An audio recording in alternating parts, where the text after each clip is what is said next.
Ouais, salut tout le monde, salut tout le monde. Ouais, j'espère que tout le monde va bien. Ok. Euh, alors par rapport à ce qui a été un peu partagé hier, donc je sais pas déjà il y en a qui ont des questions par rapport à ça. Donc par rapport à ce qui a été vu hier, donc voilà, je terminerai sur aujourd'hui parce qu'après bon, déjà dès demain, je serai pas disponible, etc. Mais euh, je sais pas comment l'esprit conduira les choses. Alors, on a eu à voir, donc hier, j'ai pas mal touché au langage prophétique, au langage de l'esprit en fait, un langage des inspirés. Donc les prophètes avaient un langage, euh, ils avaient une perception, il y avait une perception du monde que le naturel n'a pas, que l'homme naturel n'a pas. Euh, Souvent, on a décrit cette perception comme étant symbolique, alors que c'est pas du tout symbolique, c'est spirituel, c'est une réalité spirituelle. Par exemple, quand Jean vous dit voici l'agneau, c'est prophétique, c'est pas un symbole, c'est une réalité spirituelle. L'agneau, c'est l'agneau. Quand ce même agneau vous dit mangez ma chair, buvez mon sang, vous voyez, il parle sur le plan prophétique, vous voyez. Il parle le langage inspiré. Donc il y a tout un langage comme ça, quand vous suivez le maître, il avait cette perception-là. Il percevait en fait d'après le filtre des Écritures, d'après le filtre en fait des écrits des prophètes, en fait le langage de Dieu. Et donc on a eu à toucher différents exemples. On a vu comment Malachi va avoir à parler d'Élie. On a vu que de manière naturelle, ces gens qu'on a vus, on a touché, bon, je sais pas trop, voilà, on a touché à plusieurs choses hier. Toute la terre dans l'Acte des Apôtres, le monde entier. Donc on a vu en fait tous ces différents points. On a vu ces différents points. Bon, pour ceux qui ont besoin de réécouter ce qui a été partagé hier. Donc ça se suit avec ce qui a été partagé. Donc ce qui a été partagé hier, avant-hier, avant-avant-hier, bref. Voilà. Alors, euh, jusque-là, est-ce que ça va? Est-ce que ça va pour tout le monde? Est-ce que ça a été clair? Est-ce qu'il y a des questions par rapport à ça? Est-ce qu'il y a des questions? Est-ce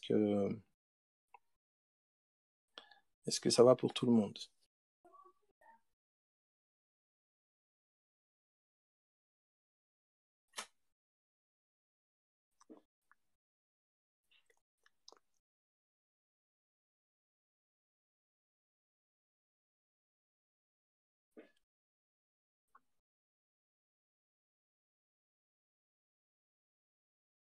Est-ce que ça va?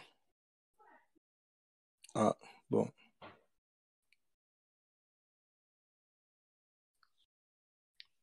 ok, d'accord.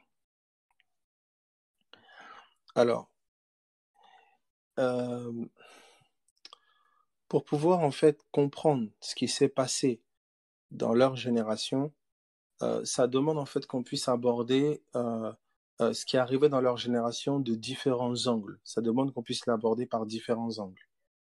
D'accord? Voilà. Donc, il y a différentes pièces qui doivent être posées pour avoir une vision d'ensemble. D'accord? Comme les pièces d'un puzzle. À mesure que vous posez les pièces du puzzle, c'est comme si vous avez une vision, vous avez un portrait d'ensemble, vous avez une vision d'ensemble. Donc, vous allez voir qu'en fait, que les prophètes ont parlé de certaines choses et différents prophètes ont parlé de certaines choses. Vous avez Ésaïe, vous avez Ézéchiel, vous avez Daniel, chacun ont prophétisé et ils ont révélé différents aspects de la fin des temps, différents aspects de la venue du Messie, d'accord? Et ce qui devait accomplir, ce qu'il devait faire, chaque prophète, donc le Saint-Esprit, par différents prophètes, a révélé en fait des facettes différentes du dessein de Dieu qui devait s'accomplir à travers Christ. Est-ce que jusque-là je suis clair? Est-ce que ça va?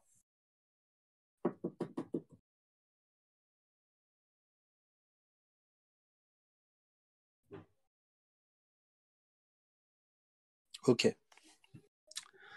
Alors, C'est impératif en fait qu'on puisse avoir ce regard-là, puisque pour pouvoir aller, ça nous conduit tout droit en fait dans le livre de Révélation, donc du dévoilement donc du mystère hein, de Dieu qui est Jésus-Christ, et donc ça nous amène tout droit là. Alors, je vais commencer par le livre de Daniel. Je vais aller dans le livre de Daniel. Alors, c'est quelque chose que j'ai déjà touché. Je ne sais pas s'il y a l'enregistrement par rapport à ça. J'ai touché à Daniel 2, j'ai touché à Daniel 7. J'ai décrit la statuette donc de Daniel 2 avec l'interprétation que l'Esprit a donnée à Daniel, donc pas besoin d'ajouter quoi que ce soit. Ensuite, on a touché aux 4 animaux que Daniel va voir dans Daniel 7 et l'interprétation qui a été donnée. On a fait un zoom sur le 4e animal, d'accord, qui est naturellement Rome. On a compris que c'était Rome. Et ce 4e animal nous a conduit dans le livre d'Apocalypse. Donc j'aurai l'occasion de toucher à ça. Je vais pas y toucher ce soir, ce serait long. Ce serait long d'y toucher.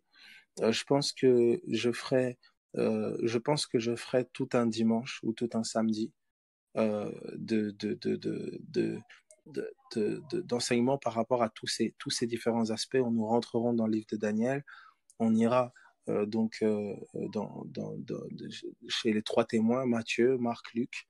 D'accord. Et puis voilà, on prendra vraiment une vue d'ensemble. Une vue d'ensemble. Donc, ce que je conseille, c'est que vous ayez déjà eu à entendre les enregistrements, que vous touchiez déjà aux enregistrements, etc. Que vous puissiez, voilà, si vous avez l'occasion d'écouter, de vous-même prendre les Écritures, de lire, de relire, de voir, voilà, la cohérence, etc. De voilà, vraiment d'aller à l'Écriture. Et puis, on pourra donc, voilà, on posera un dimanche là. Il faudra le trouver, ce dimanche, où on brossera, en fait, on aura une vue d'ensemble. D'accord? On aura vraiment un portrait dressé de ce qui est arrivé quand Christ est venu, de ce qui est arrivé dans leur génération jusqu'à la destruction du temple, etc. On aura déjà un portrait, voilà, un peu plus clair de ce qui s'est passé dans leur génération. Alors, est-ce que jusque-là, ça va pour tout le monde?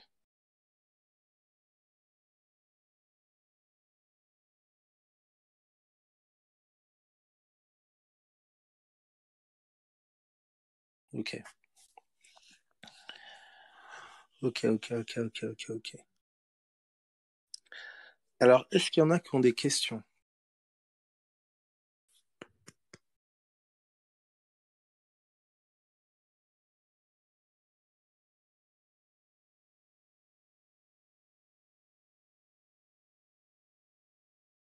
Oui, dans la pensée, bien sûr, de préférence.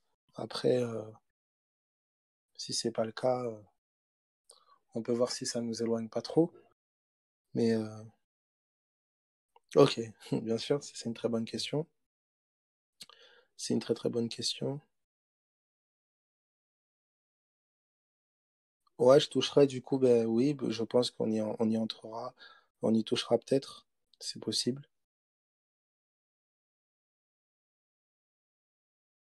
Vous aurez vraiment un visu d'ensemble par rapport à la fin des temps et vous pourrez vous-même éprouver par rapport à voilà ce qui est dit, etc. Ce que vous avez entendu, voilà, vraiment ce qui est partagé. Voilà, ok. Donc il est impératif, vraiment, prenez le temps, demandez au Seigneur, priez, demandez au Seigneur, voilà, est-ce que c'est ça? Allez vous-même à l'écriture, allez vous-même à l'écriture. C'est vraiment important. Hein, vous produirez ce dont vous vous imprégnez. Il n'y a pas de formule magique. Ce dont vous vous imprégnez, c'est ce que vous produirez. Il y a pas du tout de formule magique. Enlève-moi, non, c'est pas la même chose. C'est pas la même chose.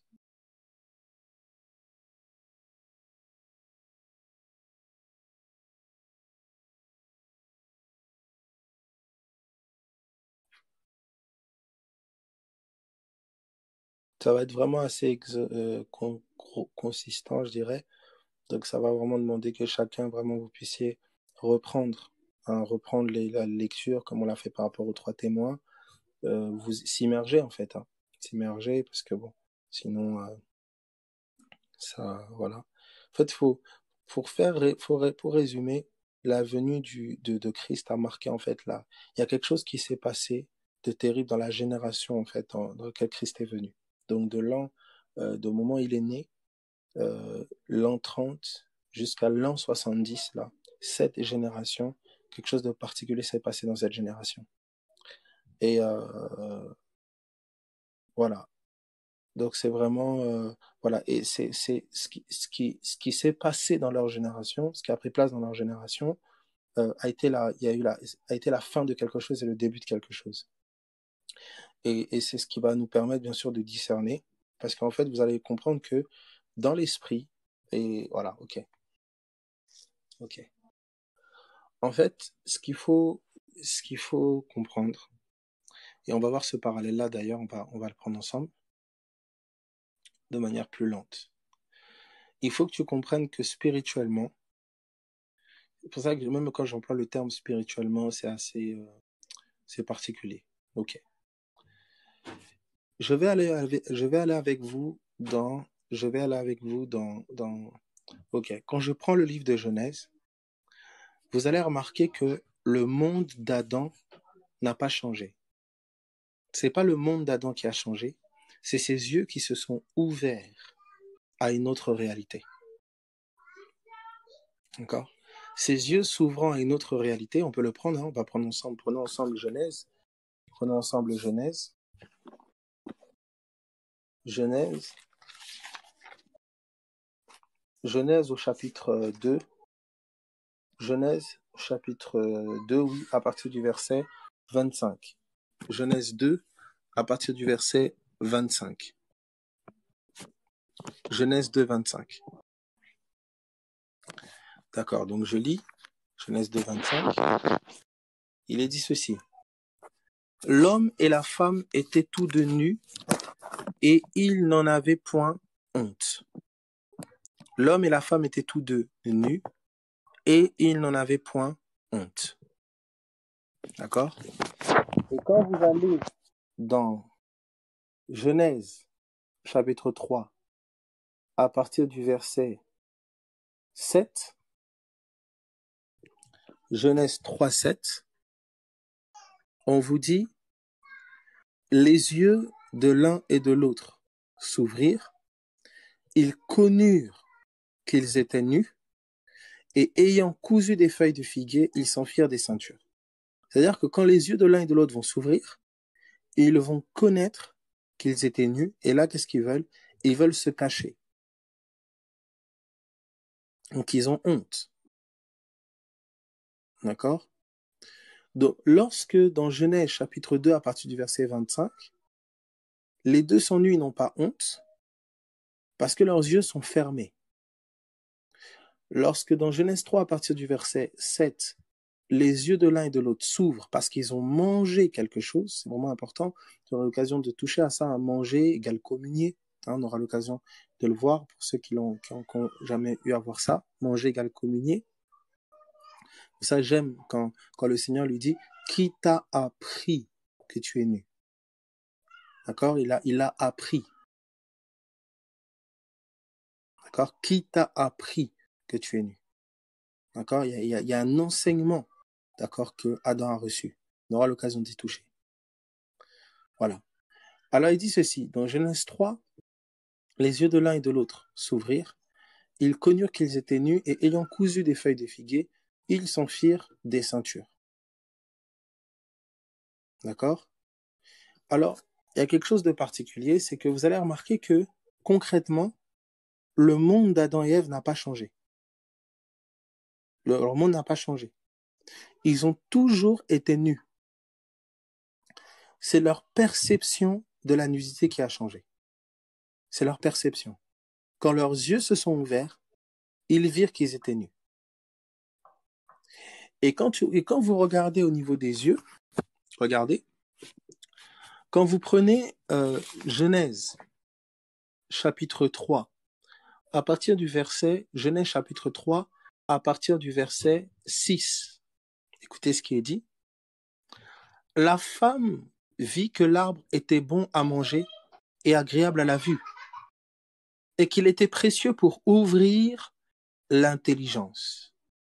Elle vit que l'arbre était précieux pour ouvrir l'intelligence. Autrement dit, dans Genèse chapitre 3, lorsque les yeux de l'un et de l'autre s'ouvrent, ils connurent. Qu'est-ce qui s'est ouvert? Leur intelligence. C'est comme ça que 1 Corinthiens 4.4, je pense, vous parlera, on peut le prendre d'ailleurs, c'est 2 Corinthiens 4.4, si je ne me trompe pas. On peut prendre 2 Corinthiens 4.4. Du coup, on comprendra ensemble une parole de Jésus. Donc 2 Corinthiens 4, 2 Corinthiens chapitre 4, verset 4.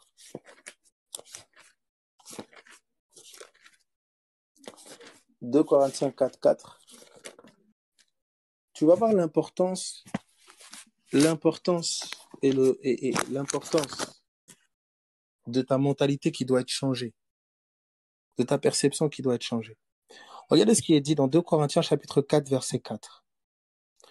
Pour les incrédules, il dit, verset 3, pardon, si notre évangile est encore voilé, il est voilé pour ceux qui périssent. Il dit ceci, pour les incrédules dont le Dieu de ce siècle a aveuglé l'intelligence. Dès l'instant où tu emploies le terme aveugler, d'accord, tu parles des yeux. Tu ne peux pas aveugler un pied, tu aveugles quelque chose qui voit. Il dit, si notre intelligence est encore voilée, il est voilé pour ceux qui périssent. Si notre évangile est encore voilé.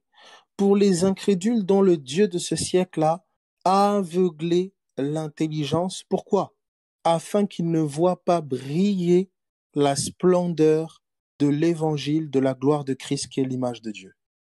Ça veut dire que l'intelligence étant aveuglée, il ne voit pas briller. Il y a quelque chose qui brille, qui est glorieux. Mais parce que l'intelligence est aveuglée, il ne voit pas briller. D'accord? Donc, il y a quelque chose ici à comprendre. Donc, pourquoi je parle? Donc, je parle ici d'aveuglement. Hein, vous pouvez retrouver cette même pensée avec Éphésiens. On peut le prendre, c'est Éphésiens chapitre, que je retrouve cela. Éphésiens chapitre, où es-tu? Voilà. Éphésiens chapitre 4, à partir du verset 17. Regardez ce qui est dit. Éphésiens chapitre 4, à partir du verset 17. Voici donc ce que je dis et ce que je déclare dans le Seigneur. Vous ne devez plus marcher comme les païens qui marchent selon la vanité de leurs pensées. Ils marchent selon leurs pensées vaines, la manière dont ils pensent, la pensée qui leur traverse la tête. C'est ce par quoi ils sont conduits. Il est en train de dire. Et il dit, ils ont l'intelligence obscurcie. Ils ont l'intelligence obscurcie. Ils ont l'intelligence dans les ténèbres. Ils sont donc quoi? Étrangers à la vie de Dieu. À cause de quoi? À cause de l'ignorance qui est en eux, à cause de l'endurcissement de leur cœur.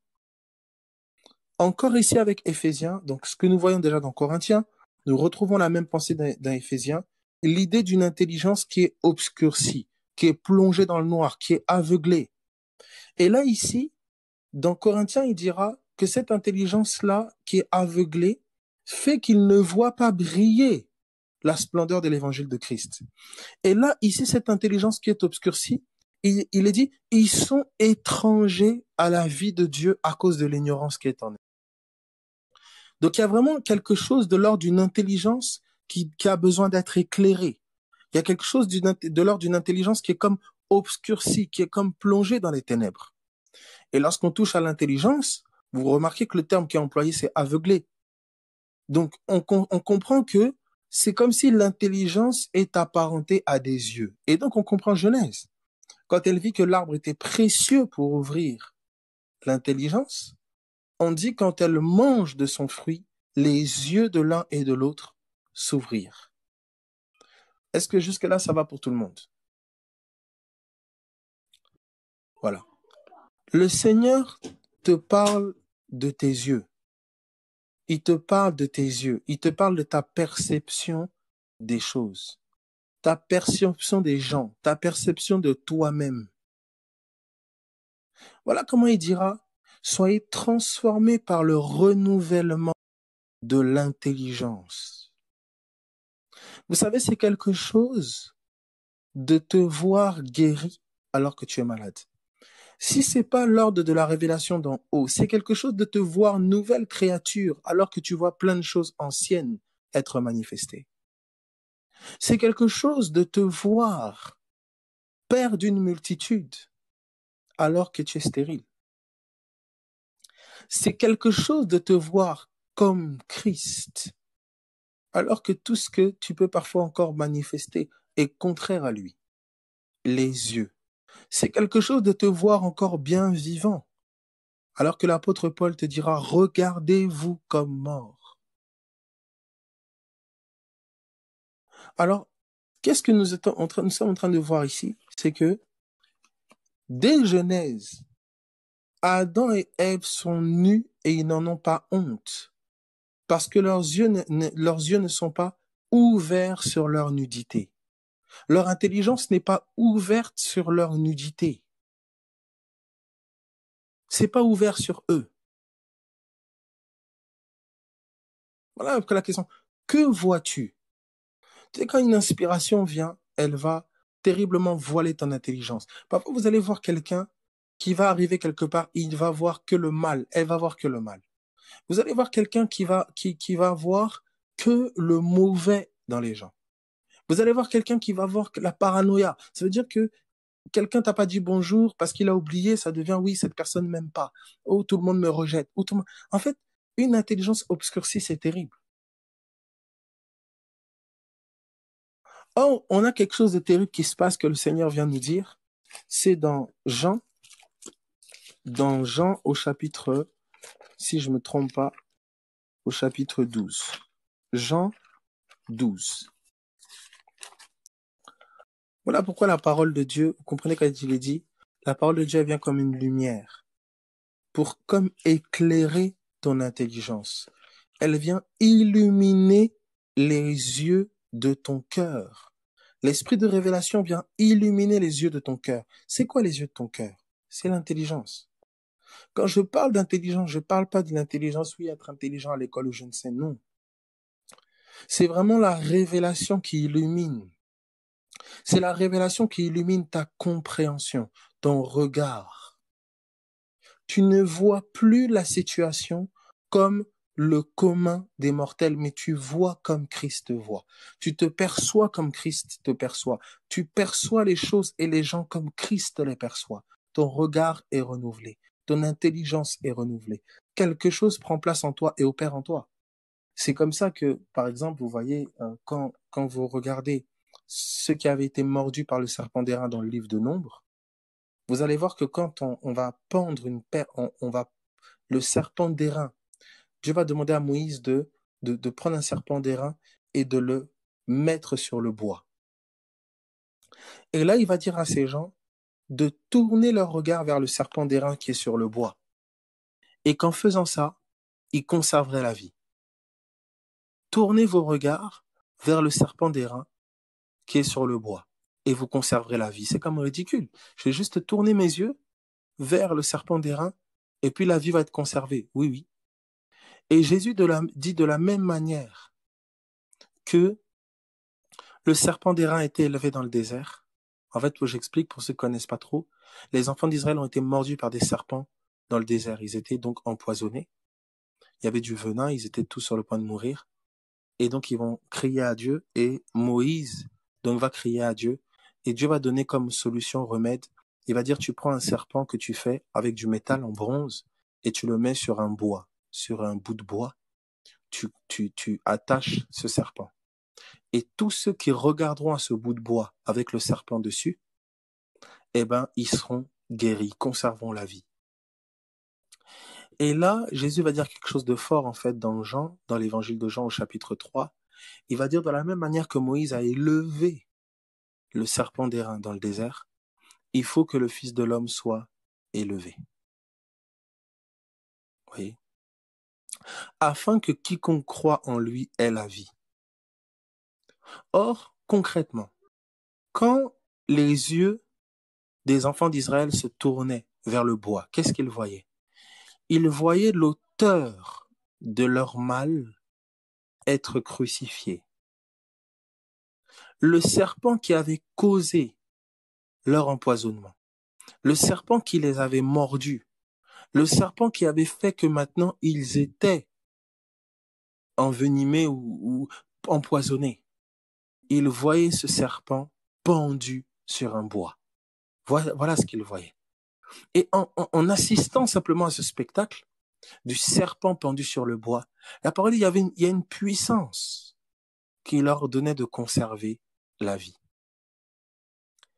Alors quand tu comprends que les yeux font référence à ta mentalité, à ton intelligence, à tes pensées, on te dit tourne les regards vers Jésus, qui est l'auteur et le consommateur de la foi. Tourne tes pensées, tourne ton intelligence vers Jésus-Christ. Il y a une puissance qui opère au-dedans de toi, qui excite, donne forme à la vie en toi, par la puissance du Saint-Esprit. C'est ridicule. C'est comme ridicule. Regardez un serpent d'airain. Regarde à Jésus qui a pris ton vieil homme, qui a pris ton mal à la croix, il l'a porté. Pense à cela, tourne tes regards vers cela. Tout ce qui est de l'ancien toi, il l'a pris à la croix.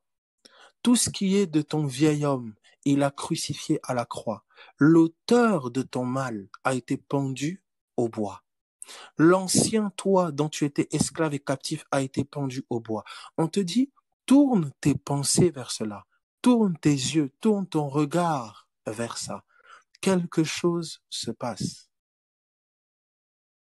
Alors, vous allez voir l'impact du regard.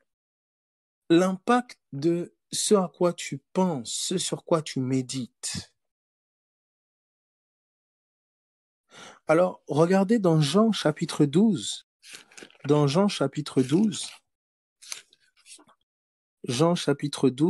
à partir du verset, si je ne me trompe pas, oh là là, je suis venu dans le monde pour un jugement.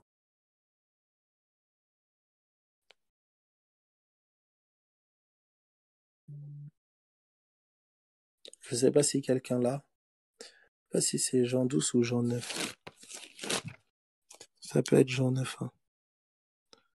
Puis voilà, c'est Jean 9, 39. Voilà. Merci frère.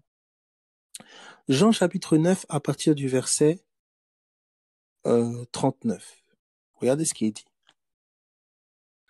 Jésus dit, Jean 9, 39. Jésus dit, je suis venu dans ce monde pour un jugement,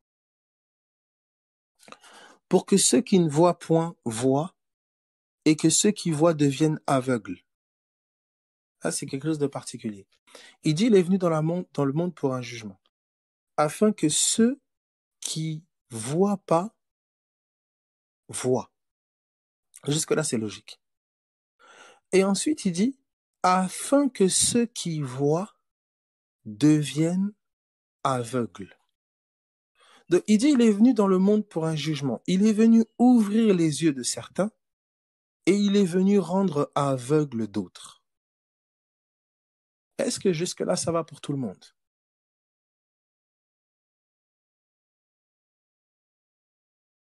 Ok.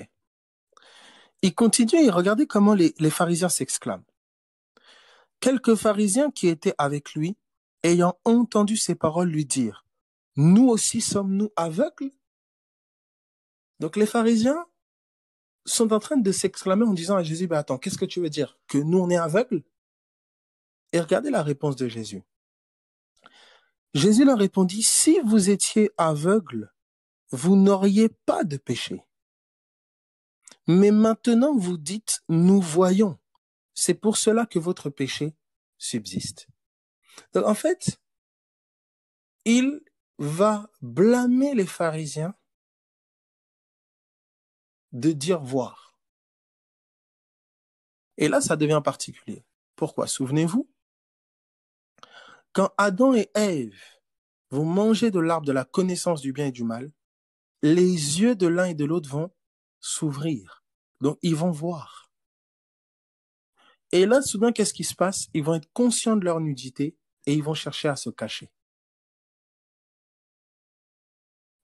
Et Jésus vient et dit, je suis venu pour ouvrir les yeux de ceux qui ne voient pas. Bien sûr, là, il parle sur le plan physique. Et il dit aussi pour rendre aveugle ceux qui voient. C'est comme si il est venu nous ramener à l'état d'origine. Il est venu fermer tes yeux sur une réalité. Non, est-ce que quelqu'un est en train de comprendre?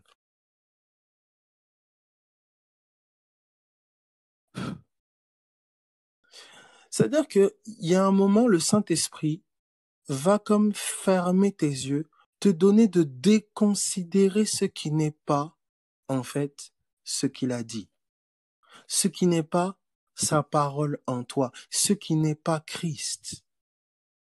J'aime comment c'est dit par Abraham. Abraham ne considéra point que son corps était déjà usé. Ou l'apôtre Paul va encore dire d'une autre manière, il dit, nous ne regardons pas aux choses visibles, mais aux invisibles. Il dit, car les choses visibles sont passagères, les invisibles, elles, sont éternelles. Nos yeux sont portés sur une autre réalité, fermés sur une réalité et ouverts sur une autre. Je dirais fermés sur l'ombre et l'enveloppe et ouverts sur la réalité. Et Jésus dit, je suis venu ouvrir les yeux de ceux qui ne voient pas et fermer les yeux qui voient. Et souvenez-vous, il dira, celui qui naît d'en haut ne peut voir le royaume. Donc il y a une réalité où tu vois que Dieu règne.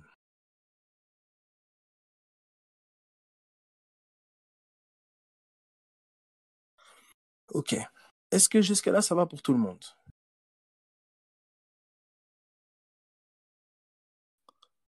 Adam et Ève sont nus, mais ils n'en ont pas honte.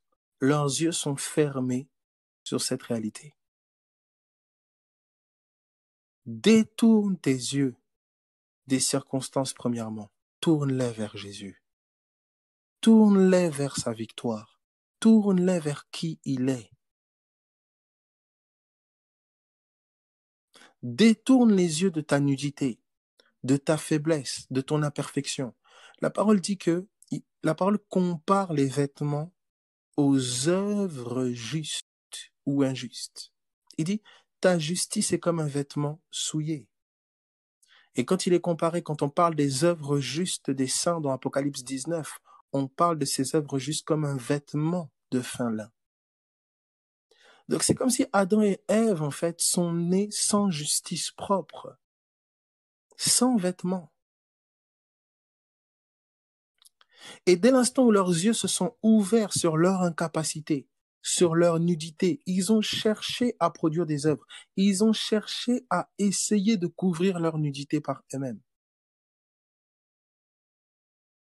Avant, ils étaient nus et n'en avaient pas honte parce que leurs yeux n'étaient pas ouverts sur eux.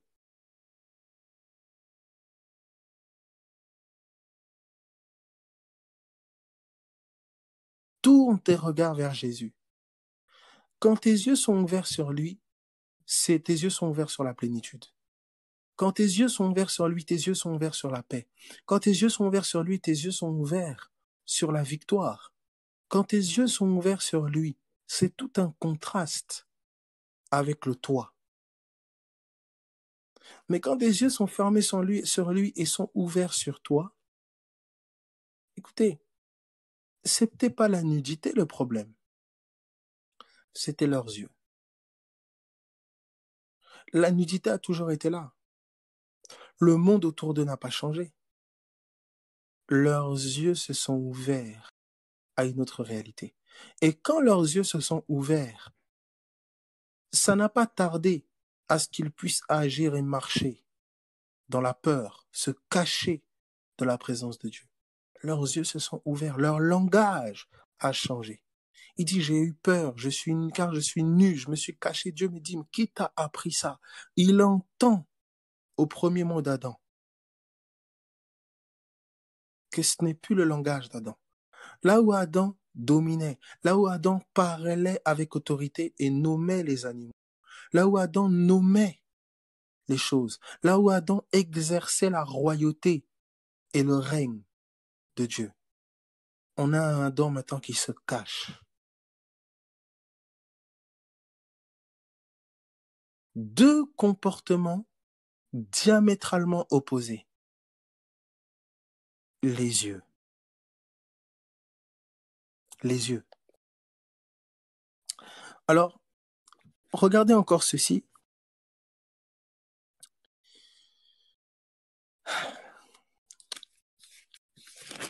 Quand vous prenez Luc chapitre 24, Luc chapitre 24, Luc chapitre 24, à partir du verset 13. Luc 24, 13.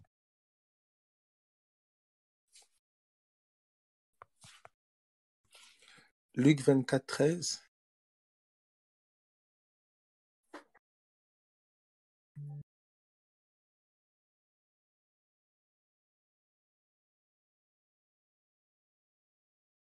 Je lis.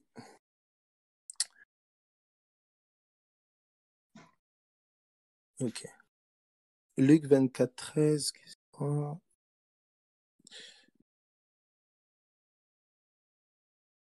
Luc 24, 13.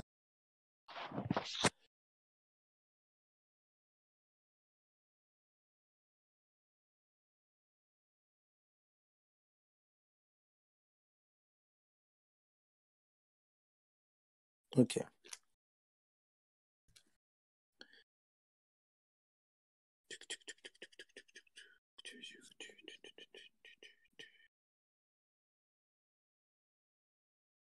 Yes.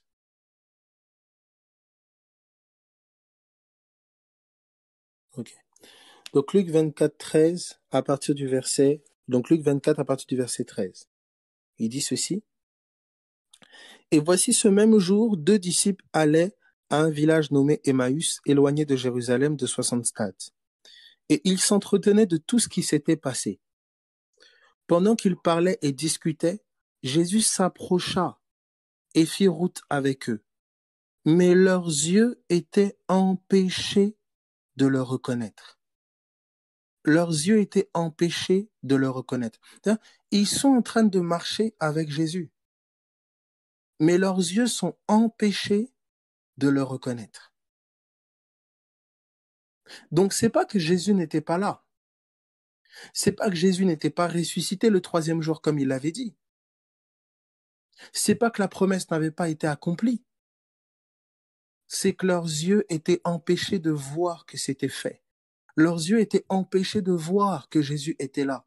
Leurs yeux étaient empêchés de voir que Jésus les accompagnait, qu'il était présent. Et il va se passer quelque chose, que je saute pour aller rapidement, dans Luc chapitre 24 à partir du verset 27. Et commençant par Moïse et par tous les prophètes, il leur expliqua dans toutes les Écritures ce qui le concernait. Jésus commence à prendre les Écritures pour leur montrer ce qui le concerne dans les Écritures. Lorsqu'ils furent près du village où il allait, il parut vouloir aller plus loin. Et là, il va se passer quelque chose au verset 30. Pendant qu'ils étaient à table avec eux, il prit le pain et après avoir rendu grâce, il le rompit et leur donna. Alors, leurs yeux s'ouvrirent. Après avoir rompu le pain, après avoir communié, leurs yeux s'ouvrent. Écoutez, les yeux qui s'ouvrent sont la conséquence d'un repas partagé avec le Maître, sont la conséquence de la communion, sont la conséquence d'une parole que tu manges et qui change ton regard, qui ouvre tes yeux sur un Christ qui est là, au-dedans de toi, un Christ qui règne, un Christ puissant.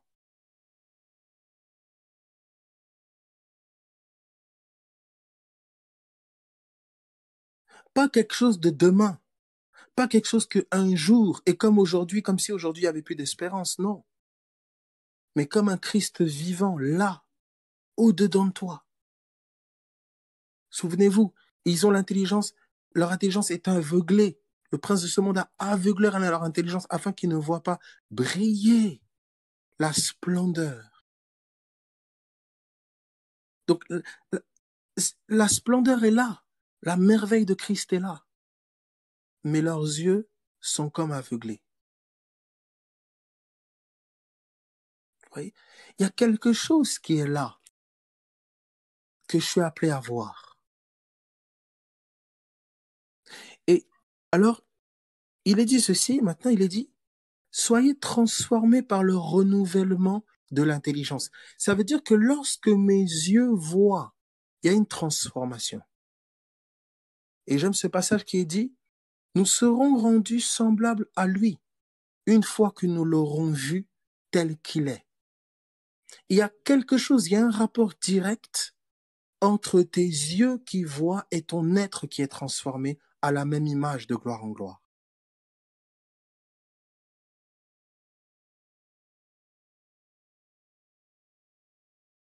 Tu te vois guéri en lui. Il est ta guérison. La guérison prend forme en toi.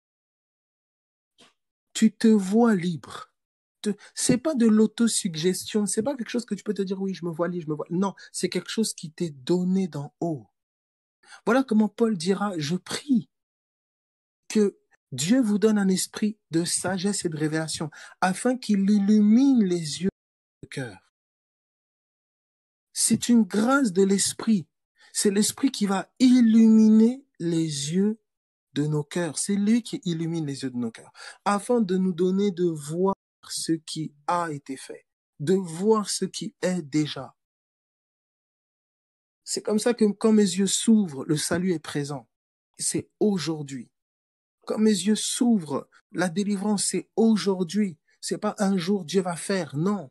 Il a fait, c'est maintenant. Voilà pourquoi la conséquence des yeux qui s'ouvrent, c'est les actions de grâce.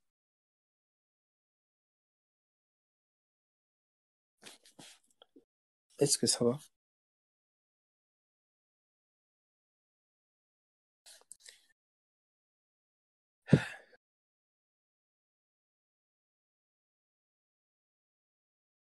Alors, regardez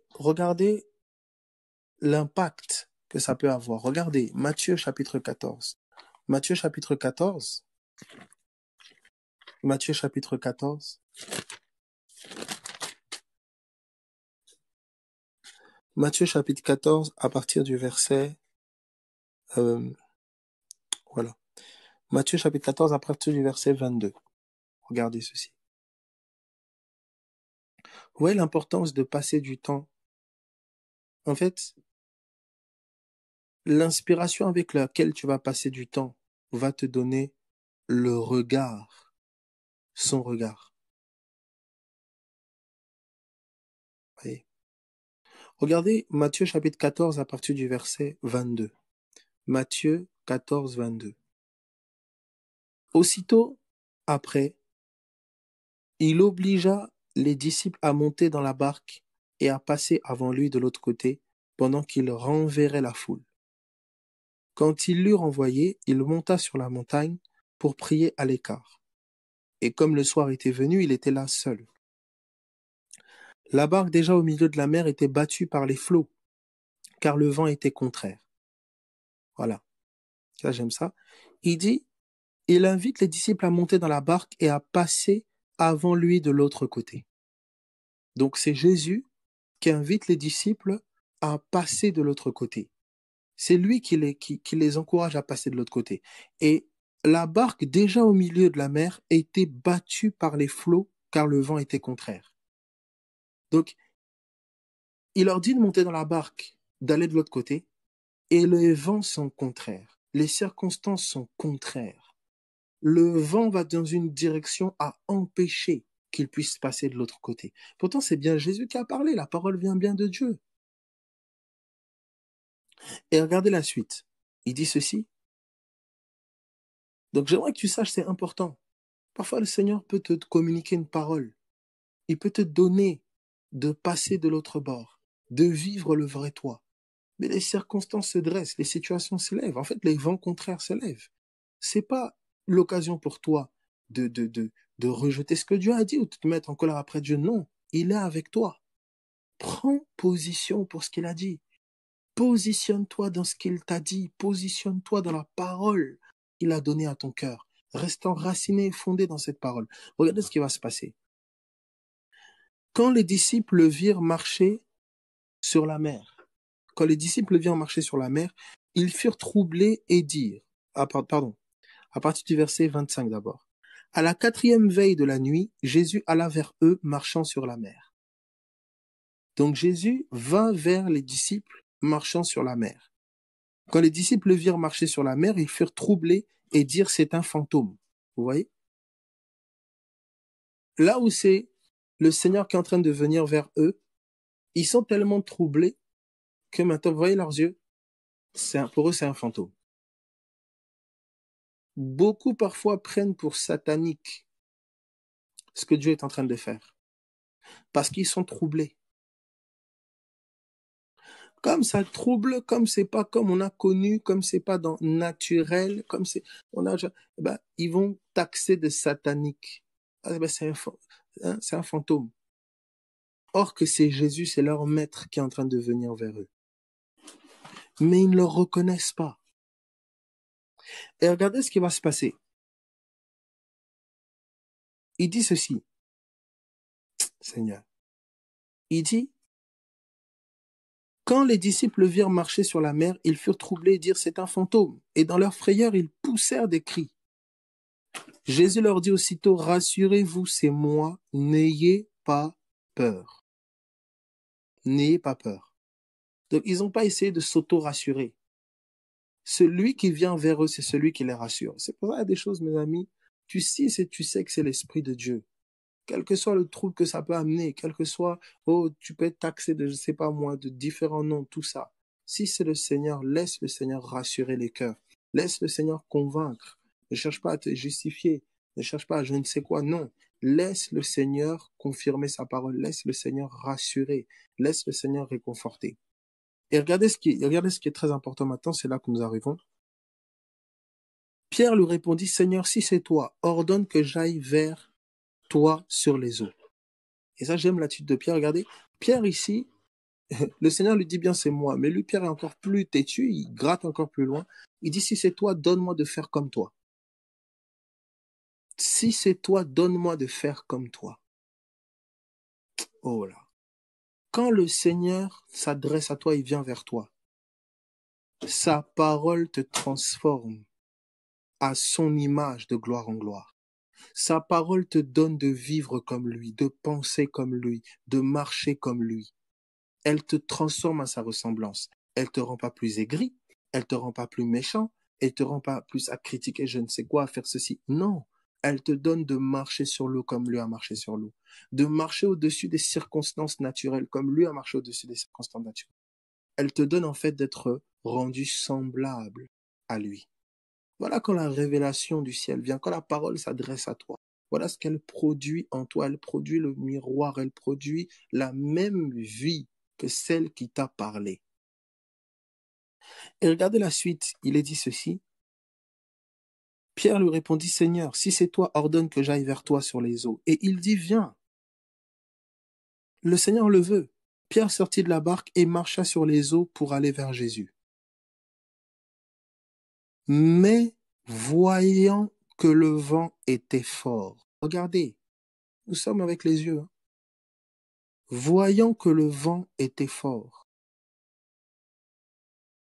qu'est-ce qui se passe? Il eut peur. C'est-à-dire qu'à un moment, il détourne ses yeux de Jésus pour le poser sur le vent qui est fort et contraire, sur la circonstance. Et qu'est-ce qui gagne son cœur? La peur. Le même Hébreux 12 vous dit, tournez vos regards vers Jésus qui est l'auteur de la foi. Quand je regardais Jésus, je le voyais marcher sur l'eau. Qu'est-ce que ça produit en moi? Tel il est, tel je suis. Je veux marcher comme lui. Je détourne mes yeux. Je regarde au vent et à la tempête. C'est plus la foi qui gagne mon cœur. C'est la peur. La peur le gagne. Et quand la peur le gagne, regardez ce qu'il est dit. Il eut peur et comme il commençait à s'enfoncer, il a eu peur, il commence à s'enfoncer. Qu'est-ce qui se passe? Il commence à s'enfoncer, il s'écria, Seigneur, sauve-moi. On passe de quelqu'un qui marche comme Christ à quelqu'un qui dit au secours. Regardez la différence. Les yeux. La parole de Jésus est restée la même. Viens. Elle n'a pas bougé. Mais dès l'instant où il a détourné ses yeux de Jésus pour les poser sur le vent, c'est comme si la parole a comme été dépouillée de sa puissance. Il commence à s'enfoncer dans l'eau. C'est pas Dieu qui l'a décidé. C'est pas Jésus qui a décidé qu'il s'enfonce dans l'eau. C'est quelque part lui qui a décidé en détournant ses yeux de Jésus. Mes amis, avoir tes yeux sur Jésus, c'est vital. C'est salutaire pour toi. Détournant tes yeux de lui pour les poser sur le vent contraire, c'est enfoncer. C'est enfoncé.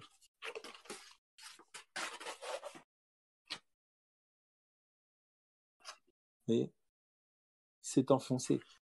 Alors, exactement. Alors, regardez ce qu'il dit, regardez ce qu'il dit. Il continue, il dit maintenant Jésus bien sûr le sauve. Et regardez la question du maître. Aussitôt Jésus étendit la main, le saisit et lui dit, mais homme de peu de foi, pourquoi as-tu douté? Pourquoi as-tu douté? Vous voyez? Il n'est pas resté ferme sur le bien de Jésus. Pourquoi as-tu douté? Pourquoi tu ne m'as pas fait confiance? Et oui, mais parce qu'il a détourné les yeux, il a vu la force de la tempête. Il a détourné ses yeux de Jésus, il a vu la puissance de la tempête, il a vu la force de la tempête. Il a vu la force du vent qui était contraire. Et qu'est-ce qui naturellement a gagné son cœur? La peur. Qu'est-ce qui naturellement a eu comme effet? Il s'est enfoncé. Qu'est-ce que naturellement il s'est passé? Sa prière a changé. Alors, je voulais juste ce soir mettre vraiment l'accent sur ce sur quoi tu as les yeux. Tu peux avoir les yeux sur Christ dans ton frère, Christ dans ta sœur. Tu peux avoir les yeux sur Christ au milieu du monde. Tu peux avoir les yeux sur Jésus, ou tu peux avoir les yeux sur la tempête du mal. Tu peux avoir les yeux sur différents vents, sur différentes tempêtes. En fait, le regard, la perception d'en haut. Voilà comment l'apôtre Paul dira, recherchez les choses d'en haut là où vous êtes assis. Ta situation, la situation dans laquelle tu es, je vous dis, je vous répète, en pleine tempête, le vent n'a pas diminué, le vent était violent. Pierre a commencé à marcher sur l'eau, le vent était violent. Mais ses yeux n'étaient pas sur le vent, ses yeux étaient sur Christ. C'est-à-dire, il n'a pas commencé à marcher sur l'eau quand le vent s'est calmé. La circonstance ne dictera pas ta marche. La circonstance ne dictera pas la domination de Christ. Tu es au-dessus des circonstances en Christ. Tu es au-dessus des situations en Christ. Tu es au-dessus de toute autorité en Christ. Recherche les choses d'en haut là où tu es assis. Tu es au-dessus de toute forme de captivité. Tu es au-dessus de toute forme de maladie en lui. C'est sur lui que tes yeux doivent être. Détourne tes yeux des circonstances, des situations, des événements, aussi fortes qu'elles puissent t'appeler. Leurs cris peuvent être stridents, forts, tout ce que tu veux. Mais garde tes yeux sur Jésus. Alors je prendrai deux passages dans Colossiens. Colossiens, garde tes yeux sur Jésus, garde vraiment tes yeux sur Jésus. Alors de manière concrète, Abel, comment je garde mes yeux sur Jésus? Alors je vais prendre deux passages que je vais prendre en parallèle. C'est Colossiens chapitre 3 à partir du verset 16. Colossiens 3, 16. Colossiens 3, 16. et je prendrai en parallèle Éphésiens. Colossiens 3,16 dit ceci. Que la parole de Christ demeure en vous dans toute sa richesse. Instruisez-vous et exhortez-vous les uns les autres en toute sagesse. Donc quand on te dit que la parole de Christ habite parmi vous abondamment. Et le mot parmi là, c'est aussi en. C'est le même mot. Donc tu peux traduire par que la parole de Christ habite en vous abondamment. Instruisez-vous et exhortez-vous les uns les autres. Comment? Il dit par des psaumes, par des hymnes, par des cantiques spirituels, chantant à Dieu dans vos cœurs, sous l'inspiration de la grâce, sous l'inspiration du cadeau qui nous a été fait, sous l'inspiration du Christ qui nous a été donné. Donc il est en train de dire que même les psaumes, les hymnes, les cantiques, les chants divers ont pour base et pour racine le cadeau qui nous a été fait en Jésus-Christ. Il dit que la parole de Christ habite abondamment en vous. Que cette parole de ce qu'il a fait, de qui il est, il dit que ça habite abondamment, que ça inonde vos pensées, que ça remplisse vos cœurs. Là, il le dit de cette façon-là dans Colossiens. Est-ce que ça va? Regardez maintenant dans Éphésiens. Éphésiens chapitre 3. Éphésiens chapitre 3, il dit ceci.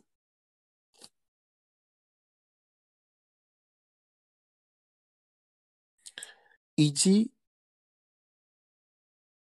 non, c'est pas Éphésiens 3.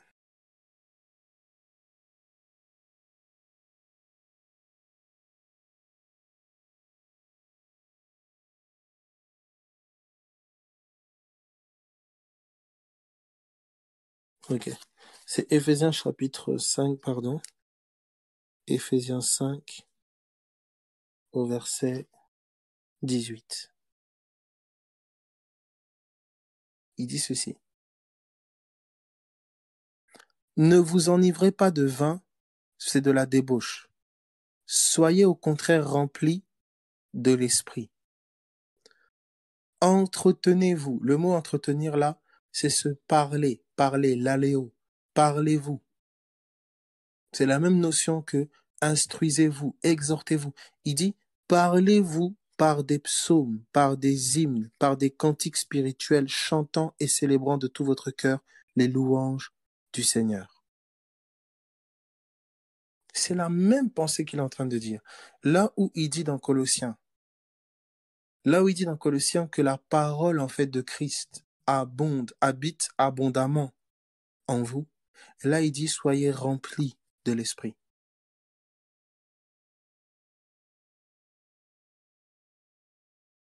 Alors, c'est la même pensée qui va ressortir. En fait, vous allez voir que son esprit et sa parole, lui et sa parole sont un.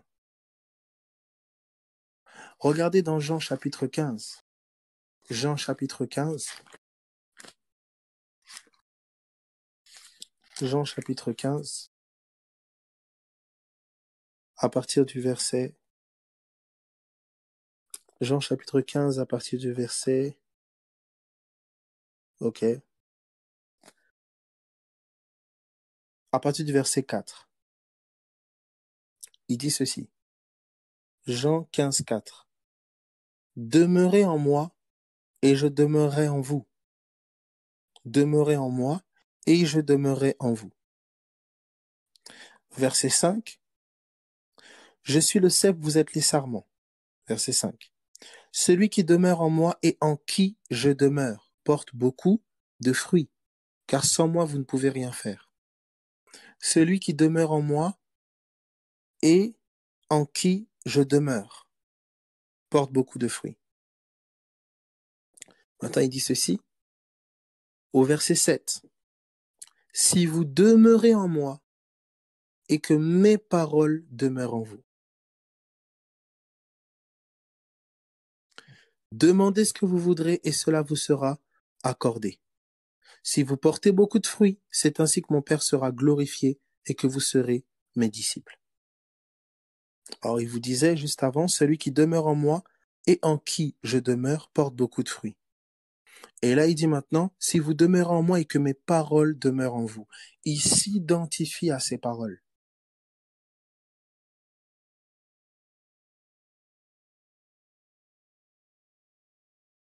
Christ régnant sur ta vie, c'est sa parole dominant ton cœur. La place de sa parole dans ton cœur. La place de sa parole dans ta vie. Si sa parole n'a que de place dans ta mémoire, alors Christ a sa place dans ta mémoire seulement. C'est un souvenir.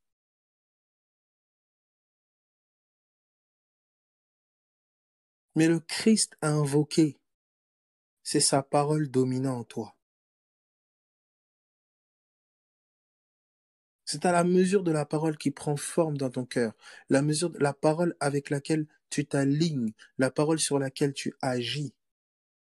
C'est ce Christ-là, c'est ce Jésus-là sur lequel tu t'appuies.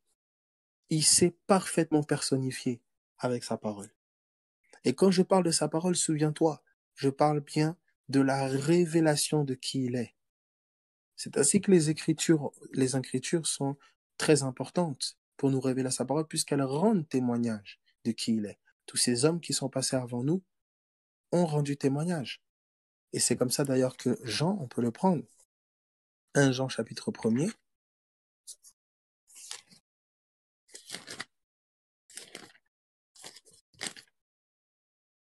1 Jean chapitre 1.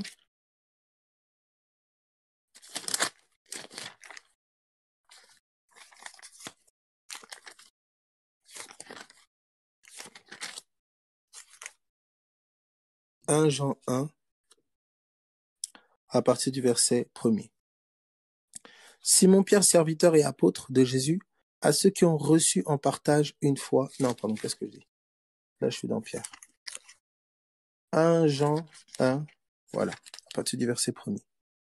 Ce qui était dès le commencement, ce que nous avons entendu, ce que nous avons vu de nos yeux, ce que nous avons contemplé et que nos mains ont touché, concernant la parole de vie. Il dit, et la vie a été manifestée, et nous l'avons vue, et nous lui rendons témoignage. Et nous vous annonçons la vie éternelle qui était auprès du Père et qui nous a été manifestée. Il dit, ce que nous avons vu et entendu, nous vous l'annonçons à vous aussi. Pourquoi? Pourquoi? Pourquoi nous vous l'annonçons? Pourquoi nous vous rendons témoignage de cette vie, de ce que nous avons vu, de ce que nous avons entendu? Il dit, afin que vous aussi vous soyez en communion avec nous.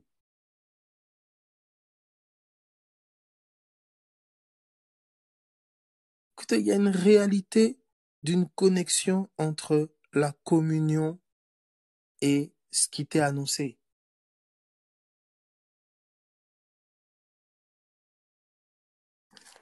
Vous voyez? Ok. Alors,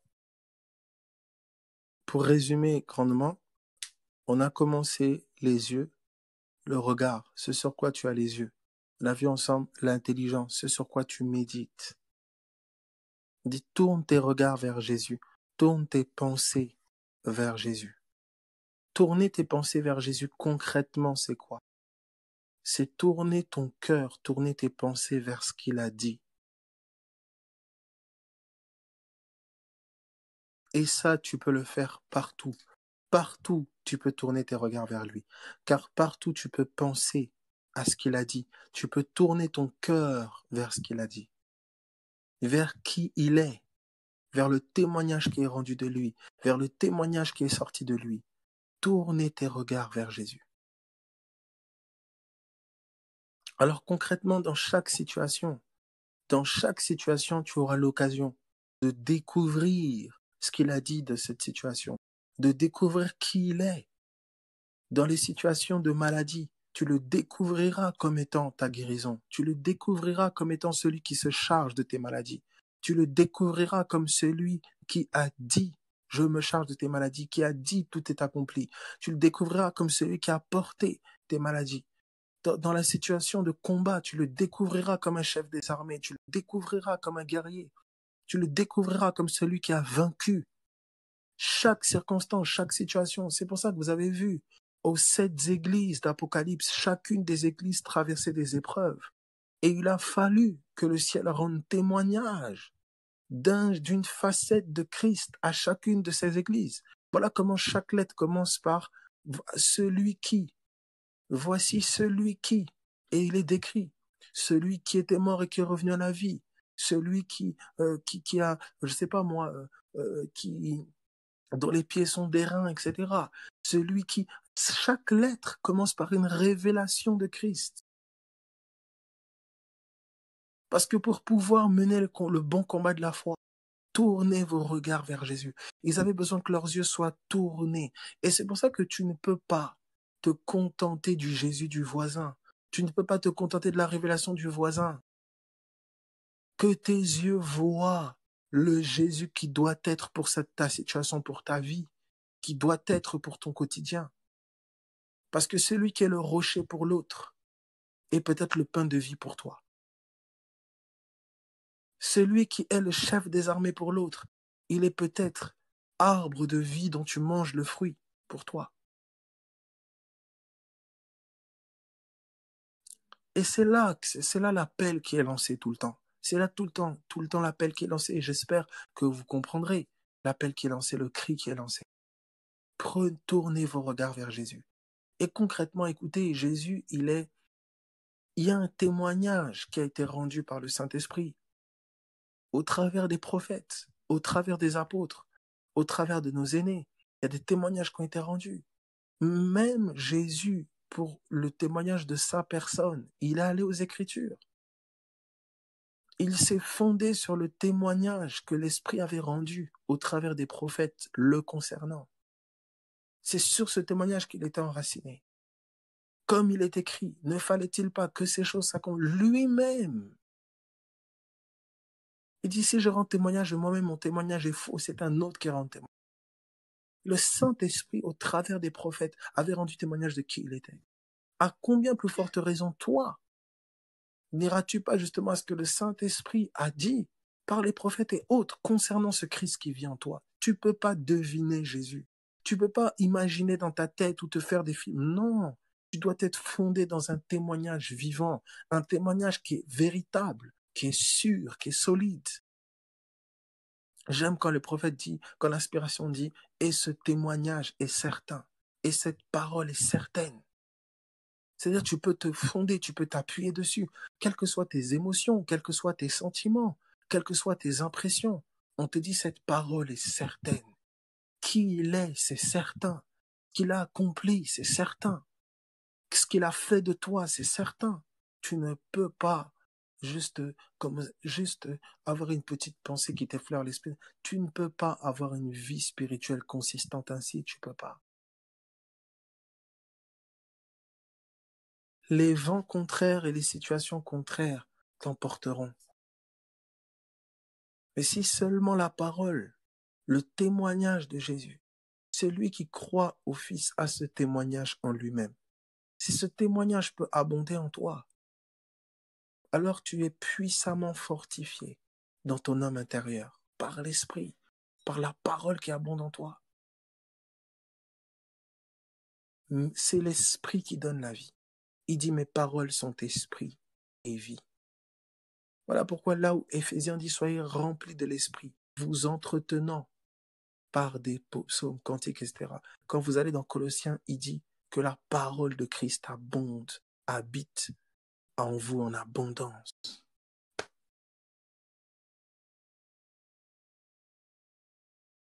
Voyez. Donc c'est cela. Donc je le répète, c'est pas une affaire de versets, mais c'est la révélation, c'est la pensée de Christ. C'est ce que l'Esprit te dit, ce qu'il te révèle, le témoignage qu'il te rend, et dans ton cœur se remplit. C'est pas une affaire de circonstances, de dire oui, Saint-Esprit, je vais à gauche, je vais à droite, il ne s'agit pas de ça. Il s'agit d'une parole qui abonde dans ton cœur, qui te donne un regard et qui te donne d'agir naturellement comme le Fils agit. Quand tes yeux se tournent vers la parole, quand tes yeux se tournent vers Christ, tu verras que la foi, elle devient spontanée. C'est pas quelque chose que tu raisonnes ou réfléchis. Elle est la conséquence, en fait, d'un cœur qui abonde de la parole de Dieu. C'est pas quelque chose pourquoi tu luttes pour. C'est pour ça qu'il dit que nous qui croyons, nous entrons dans le royaume. Elle est la conséquence directe de la parole qui vient résider dans toi. Laisse la parole prendre place dans ton cœur. Laisse Jésus prendre place dans ton cœur. Laisser Jésus prendre place dans ton cœur, c'est laisser sa parole prendre place dans ton cœur. Et quand sa parole vient dans ton cœur, quand sa pensée vient dans ton cœur, elle renverse les autres pensées. Accepter Jésus, c'est accepter sa parole dans ton cœur. C'est accepter de soumettre ton cœur à sa parole. C'est accepter de faire de ton cœur la chambre où sa parole peut régner. Ça veut dire qu'une autre parole, une autre pensée, n'a pas de place. Ça veut dire que la perception que tu avais de toi va être confrontée maintenant à la perception que lui a de toi. Ça veut dire que le témoignage des hommes devient inférieur au témoignage de Dieu parce que le témoignage de Dieu est plus grand. Que gardes-tu dans ton cœur? Qu'est-ce que tu as? Vers quoi tu as les yeux tournés? Qu'est-ce qui abonde dans ton cœur? Alors il y a différentes façons. Il dit par les psaumes, par les cantiques. Veille par au chant que tu écoutes. Il y a des psaumes, il y a des cantiques, mes amis, vraiment, c'est pas, écoutez, ça c'est très sensible dans l'âme et tout ça, mais les paroles, etc., qui remontent, c'est pas l'Esprit de Dieu.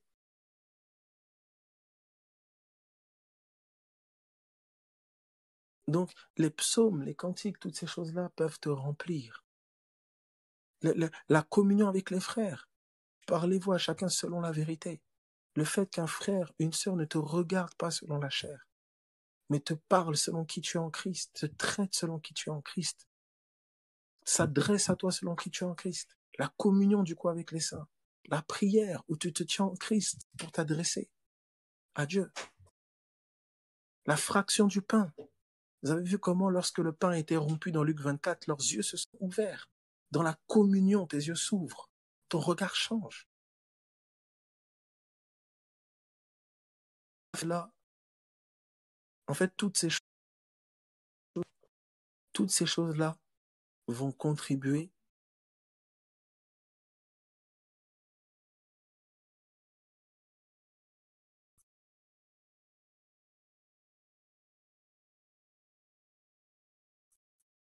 toutes ces choses-là vont contribuer. Allô? Ok. Voilà, donc je disais que toutes ces choses-là vont contribuer au même objectif, que Christ soit formé en toi. Et Christ formé en toi, c'est sa parole qui domine en toi. C'est la parole sur laquelle tu agis, la parole de laquelle tu dépends. C'est pas de dire oui, Jésus, Jésus, Jésus. Et puis la parole, c'est un faux Jésus. Jésus est un avec sa parole. Il est un avec le témoignage que l'Esprit a rendu de lui. Et c'est un. C'est indissociable. Je ne peux pas dire Jésus est Seigneur sans que sa parole ne domine sur ma vie, sans que je ne sois dépendant de sa parole, sans que ma pensée, mon être ne soit soumis à sa parole. Quand je dis sa parole, que je veux dire par là, au témoignage qu'il a rendu, au témoignage qui a été rendu le concernant. Sa parole dit, je suis une nouvelle création. C'est de me soumettre à sa seigneurie, de dire ce que je perçois de moi est faux. Ta parole est la vérité. D'agir sur cette parole, de produire donc des fruits dignes de la repentance, de marcher, penser d'après cette parole. C'est cela.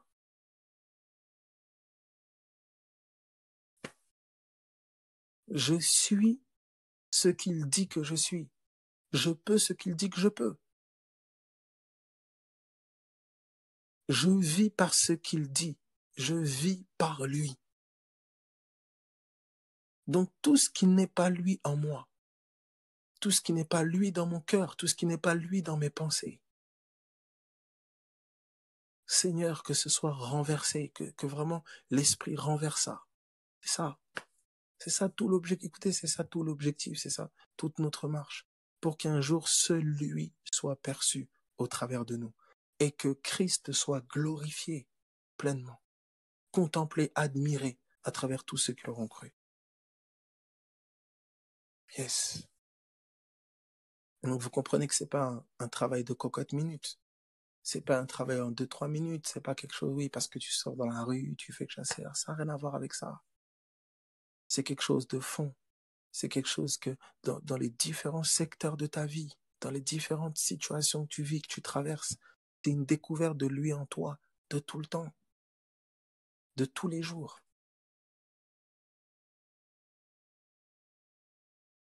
Tu vas découvrir, bien sûr, le Christ en toi qui délivre, le Christ en toi qui guérit, mais pas seulement. Celui qui sanctifie, celui qui est sagesse, celui qui est amour, celui qui est puissance. Ça devient équilibré. C'est plus seulement, oui, guérison, délivre. Non, mais c'est un Christ tout, en tous. Donc découvre dans ta situation, dans ce que tu vis, dans ce que tu traverses. Tourne tes regards vers Jésus. Saisis la facette du Maître dont tu as besoin. Découvre-le. C'est l'occasion pour toi pour une plus grande intimité avec lui. Ta lecture, en fait, des Écritures va dépeindre le Christ de ta situation dont tu as besoin.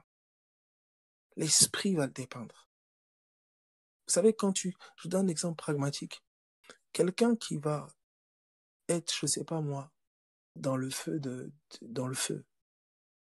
et qui va prendre les Écritures, le Saint-Esprit va dépeindre le feu dévorant. Il va dépeindre Christ, en fait.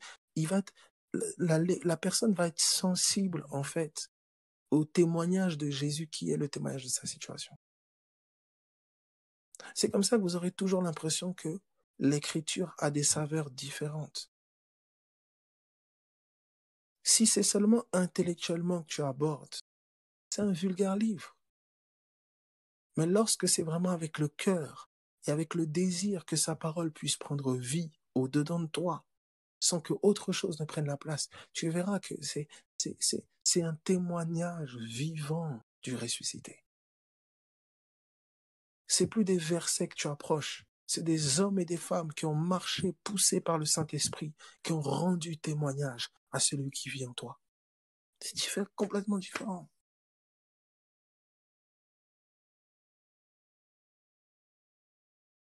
Donc que ce soit une réalité au nom de Jésus-Christ en toi, une réalité en chacun d'entre nous, et que tout ce qui n'est pas Christ en nous puisse être renversé, que tout ce qui n'est pas Jésus au-dedans de nous puisse tomber pour laisser place à Jésus-Christ et Jésus-Christ seul. En toi, au milieu de ta famille, au milieu des tiens, que Jésus soit vu, que Jésus soit contemplé, goûté. Pas un Jésus de mes raisonnements, mais le vivant, le ressuscité, qui puisse vraiment être, voilà, puisse s'incarner. Voilà. Donc soyez vraiment bénis, soyez vraiment encouragés. C'était vraiment ce qui était sur mon cœur pour aujourd'hui. Demain, on ne saura pas demain. Je vais voir peut-être dimanche, je confirmerai ça du coup demain. Dimanche, il y a peut-être possibilité de prendre un temps. Donc voilà, soyez fortifiés, soyez vraiment encouragés, accrochez-vous à Jésus, prenez l'occasion de manière pragmatique, prenez les Écritures, réécoutez les exhortations, etc., si vous pouvez le faire. L'objectif, c'est quoi? Gardez vos yeux, tournez vos regards vers Jésus. Et j'avais eu l'occasion de l'expliquer. Te- tu- Quand tu écoutes quelque chose, la majeure partie de la parole de vie, elle touche ton inconscient. Elle touche pas ton conscient. C'est-à-dire, toi, c'est exactement comme quand tu manges quelque chose. La majeure partie est, quand tu le mets dans ta bouche, tu es conscient que tu le mets dans ta bouche. Quand tu mâches, tu es conscient que tu mâches. Quand tu avales, tu es conscient que tu avales. Mais dès l'instant où c'est avalé, tout le mécanisme de puiser dans l'aliment, de tout ça, t'es inconscient de ça. T'es pas conscient de ça. T'es pas conscient. Donc la plus grosse partie qui se fait dans les coulisses, la digestion, etc., tu n'en es pas conscient. Lorsque tes yeux se tournent vers la parole de Dieu, lorsque tes yeux se tournent vers Christ, la partie consciente, elle est infime. ta démarche de te tourner vers Jésus, ta démarche de saisir sa pensée, de discerner comme lui discerne, de voir comme lui voit, ta démarche en fait de te tourner vers la parole, elle est infime. C'est une démarche consciente. Mais toute la démarche inconsciente de l'esprit qui est produit dans ton âme, produit en toi, t'en es pas conscient. Et c'est comme ça que tu verras, comme ça que beaucoup sont surpris. Tu manges des hamburgers, c'est bon, c'est bon. Mais un jour, tu découvres, tu es un peu grassouillet, tout ça. Oh, voilà, tu n'étais pas conscient que, et oui, mais quand tu regardes dans le miroir, tu vois que, ah ben oui, tu as pris quelques tours de taille. Voilà. Tu t'es pas dit, à chaque fois que tu manges un sandwich, oh, je suis conscient de la graisse qui... Non. La majeure partie de ce dont tu te nourris, tu n'en es pas conscient. L'impact que ça a sur ton estomac, comment ton estomac va puiser dans les différents éléments, tout ça, tu n'en es pas conscient. La parole, elle a été apparentée à une nourriture, elle a été comparée à une nourriture, c'est pas pour rien. C'est pas pour rien. C'est pas pour rien qu'Adam et Ève vont manger. Ils pouvaient manger du fruit de tous les arbres. Et quand ils mangent des fruits de l'arbre, la connaissance, on dit qui t'a appris, qui t'a appris. Les paroles sont un fruit. Les pensées, les enseignements, c'est un fruit que tu manges. Et ça peut être un véritable poison qui va illuminer ton intelligence sur des choses fausses, sur des mensonges, ou qui va ouvrir ton intelligence sur Christ. Il y avait un fruit quand tu le mangeais, la parole de grâce. Quand tu le mangeais, c'était la vie éternelle. La vie éternelle, c'est qu'ils te connaissent. C'était Christ que tu voyais, c'était Christ que tu découvrais. Et il accédait à la vie. Il y a un fruit quand tu le manges. Il y a des paroles quand tu les manges. Ça excite ton être à Jésus. Ça excite ton être à te tourner vers Jésus, à contempler ce qu'il a fait, à regarder à lui, non plus à toi, à regarder à sa victoire et non tes défaites, à regarder à sa sainteté et non plus ton péché, à regarder à son amour et non plus ton incapacité à aimer, à ta haine, à regarder à sa foi et non plus ton incrédulité. C'est cela. Paul l'a dit, je veux rien savoir d'autre parmi vous que Christ et Christ crucifié. Donc soyez vraiment fortifiés, encouragés, nourrissez-vous de la parole de vie et ce dont tu te nourris, c'est ce que tu produiras aussi. C'est ce que tu vas propager autour de toi. Il ne s'agit pas de dire oui, je parle de Jésus, Jésus, Jésus, à tout va. Non. Sois. Or, tu ne peux être que ce que la parole est en toi. Qu'est-ce que la parole domine ton cœur? C'est de l'abondance du cœur que la bouche parle. Tu peux parler d'un Jésus de la bouche seulement, un Jésus de la langue. Mais le Jésus dont tu parles n'est que la parole incarnée au-dedans de toi. Voilà pourquoi plus que de dire simplement Jésus, tu parleras comme lui, tu regarderas comme lui, tu penseras comme lui, parce que la parole domine et siège dans ton cœur. C'est ça.